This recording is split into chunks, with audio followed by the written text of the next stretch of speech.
की औरत पे कैसे हाथ उठा सकती हैं, जबकि वो बीमार भी हैं? आप इस हद तक अपना होश खो बैठी थी अम्मी?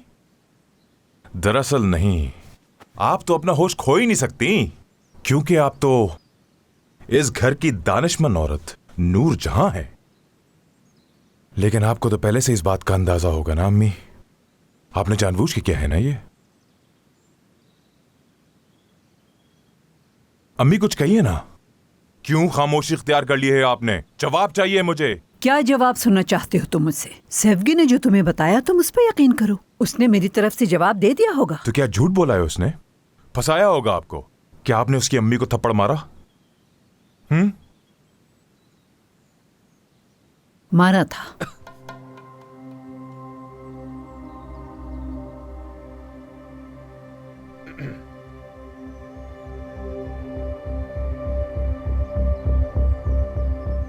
दौरा पड़ रहा था उन्हें, चीख चीख कर घर सर पर उठा लिया था। संभालना मुश्किल हो गया था। ऐसे ही हुआ था ना? हर कोई उन्हें काबू में करने की कोशिश कर रहा था, मगर वो किसी की नहीं सुन रही थी। मुझे ही मुदाखलत करना पड़ी, तब जाके उन्हें होश आया। मगर मुझे समझ नहीं आ रहा है कि तुम्हारी बीवी और उसकी माँ हमारी इस नेकी की कोशिश को भी साजिश समझ रही हैं। अम्मी, आपने उनके मुंह पर थप्पड़ मारा है, मुंह पर। क्या करेगी फिर सेवगी? क्या वो यहाँ पे आके आपका शुक्रिया अदा करेगी कि आपने उसकी माँ पे हाथ उठाया? ये चाहती हैं आप उससे? मुझे उस औरत से कुछ नहीं चाहिए, सुना तुमने? लेकिन तुमसे उम्मीद जरूर थी। और तुम उस औरत की बातों में आके मुझ पर आवाज बुलंद कर रहे हो। 2 दिन में ये हाल हो गया तुम्हारा। अम्मी, हमारा जो भी हाल हुआ है आपकी वजह से हुआ है। मेरी वजह से हुआ है? हमारे इस दस्तरखान पर मुझे तो कभी नहीं याद कि इस तरह की बदमजगी हुई हो, मगर जब से वो आई है हमारे घर का सुकून ही बर्बाद हो गया है। क्या हो रहा है यहाँ? नामुमकिन की दुआ मत करो। जितना जल्दी हो सके उसको और उसके खानदान को इस घर से निकालो। अब और बर्दाश्त नहीं कर सकते हम। अम्मी, क्या हमारी इस बारे में बात नहीं हुई थी? क्या मैंने आपको ये नहीं बताया था कि वो इस घर में आएंगे या मैं इस घर से जाऊंगा? और आपने ये कबूल भी किया। मैंने उसे कबूल नहीं किया था।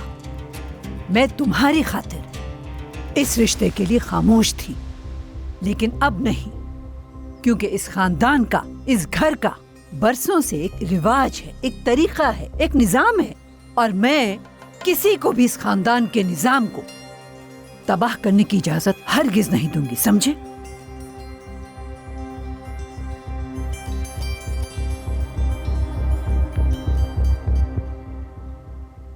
तो अब एक निजाम और है, या तो आप इसको कबूल कर लें या फिर वो पुराने दिन दोहराए जाएंगे।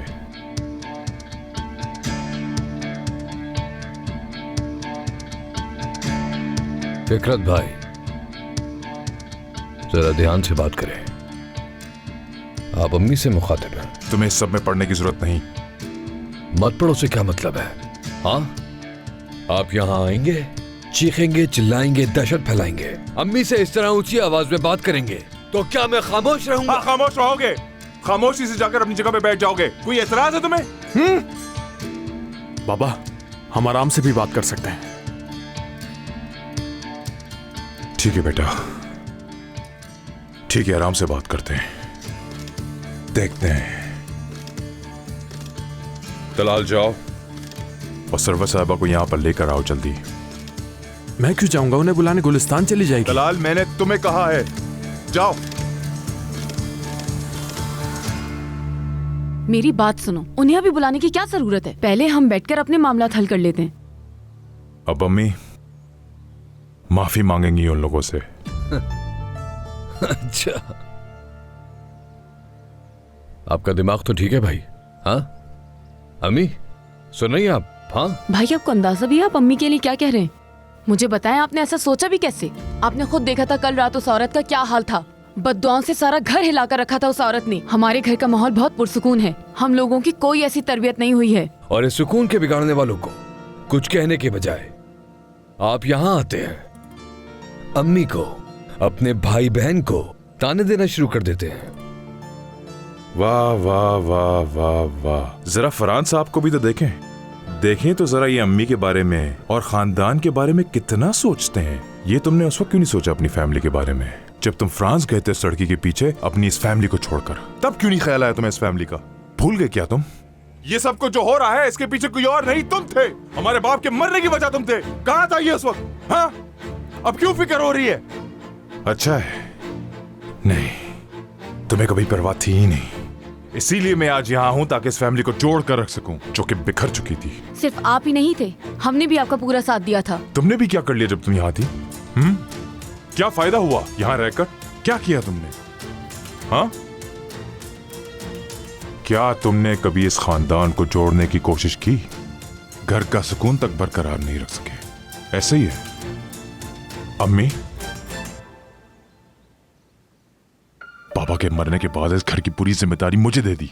आपने मुझसे यह भी नहीं पूछा कि यह जिम्मेदारी मुझे कबूल है या नहीं। ऐसा क्यों किया आपने?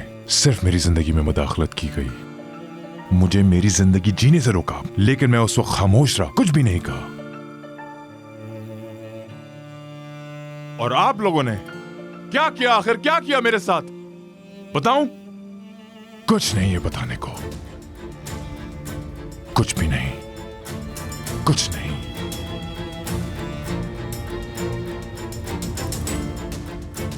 अगर इस घर में कोई आपकी बात सुनता है या एहतराम करता है तो वो सिर्फ मेरी वजह से है। अगर आज ये फैमिली एक साथ है तो ये सिर्फ मेरी वजह से है।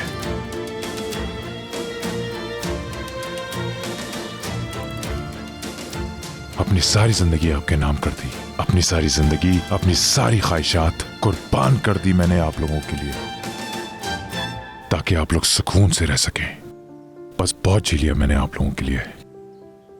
अब मेरी बारी है जीने की। इसका फैसला आप सबने करना है। क्या आप मेरे लिए कुर्बानी देंगे कि मैं आप लोगों से अलग हो जाऊं और जिंदगी जीऊं अपनी मर्जी से? रह सकते हैं फिर आप आराम से, मेरे बगैर रह सकते हैं।